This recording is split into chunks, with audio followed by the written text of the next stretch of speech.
Hey, what's up guys? This is Anthony from Anthony's Customs, and for this review we are looking at the Super Action Statue JoJo's Bizarre Adventure Caesar ZEPPELI figure. Now again, I don't know really anything about the whole JoJo's Bizarre Adventure stuff, but I know that this is a really cool figure. If you guys are a fan of this show, and you don't have this figure, watch this review because I think you are going to end up having to make a purchase afterwards, which is part of the reason why I haven't gotten into the show, because these figures are kind of cool and I don't want to have to start collecting them. Anyway, let's look at it. He stands about roughly 16 centimeters tall, which puts him at 6¼ inches, roughly right around there. Very cool figure. I believe he's got all unique parts. I don't think any of them are shared parts with other people. Maybe like the elbows or something, but that's about it. Maybe the torso.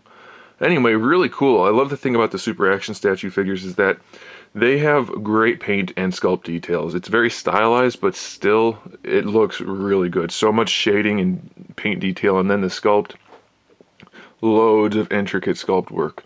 Very nicely done. Really, really cool. So let's look at the accessories. This guy's got some pretty unique things. So far, though, just an alternate head. Not that unique, of course, but that's cool. Nice detail in the sculpt work. They always do a really good job with the hair. And then we're going to go through the boring stuff first. He's got these two open hands here.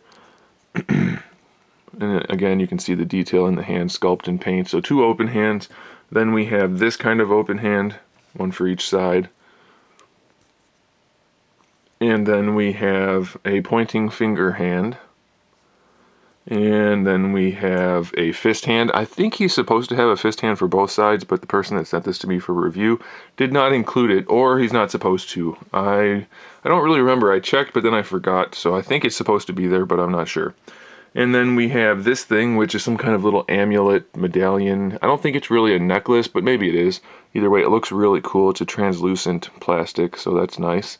The reason I say I don't think it's a necklace is just because his scarf is fixed, and you can't really put it under the scarf. But I don't know, maybe it is.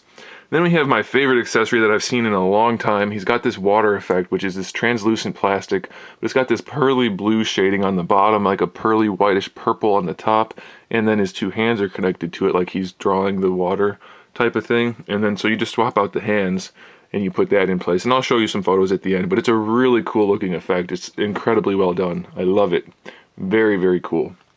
And then the last thing he comes with, which is actually a couple of things, is the standard base that they have, which is like the standard Figma base, a little bit longer extension pieces. But then he also comes with these two extension pieces that have these little water bubble swirly effects. One's blue and white, and one is white and blue.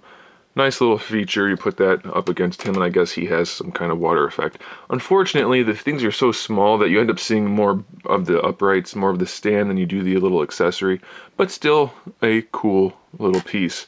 Alright, so let's look at the figure himself. Let's look at the articulation. The neck, which is pretty much standard for the JoJo's figures, is a hinged ball peg. So there's a ball peg that goes into the head, and then we have the hinge. The neck is on a single ball peg. This one's stuck, and since it's not my figure, I can't really force it. But this neck is on a ball peg for sure. The shoulder's on a butterfly hinge, which I believe that's the same one, the same sculpted butterfly hinges that was on JoJo, but maybe not. I could be wrong. Then we have the standard ball hinge for the shoulder, built into a bicep swivel right here. It's a little bit stuck, but we do get a bicep swivel. Then we have the double ball hinge for the elbow, which on this guy doesn't have the best range of motion, but as you can see, it's still really good. We have the elbow cap on there. Technically, you can rotate the arms at the top and bottom ball hinge. The wrists are on ball hinges. The bracelet here is a separate piece, so when you swap out the hands, be careful you don't lose these. They will pop off. Single ball hinge, I believe, for the upper torso, but you still get a really good range of motion forward and back. It's a little stiff, but that's okay. The jacket's not soft, so be careful when you're posing him about that. Single ball hinge for the lower torso also, but really good range of motion. For the hips, now this is kind of problematic. We have a ball peg, and it's kind of thick, which is okay, but then this part doesn't have that much range of motion. So this is the socket up here that you move the leg around on. It's okay forward and back, kind of. It's not great, but it's not horrible, but side to side, very limited. We do have a thigh swivel built in here. Even though, by the way, even though they're limited, the sculpt work is really good. So if you don't need to move his hips a whole lot, he's gonna look great once you pose him, and you'll see in the photos at the end. Double jointed knee, similar to the elbows, except for the bottom, it's just a hinge rather than a ball hinge. And then for the ankle, we have the ball hinge that you can rotate around for the ankle rocker, or basically just use it as a ball hinge. Then we have a toe hinge also. So this is a very cool figure. I do believe he comes in alternate colors as well. Again, I'm not super familiar, but I have to say this guy is awesome and you should get him. 100% recommended. Very, very cool figures. I'm going to have to start getting into these, hopefully. Well, not hopefully, because I don't have that kind of money, but I want to. I definitely recommend these guys. Super cool, very good. Give this video a like if you did, and make sure you subscribe to the channel so you can see my upcoming figure reviews, custom figures, and other good stuff. And in the meantime, keep collecting.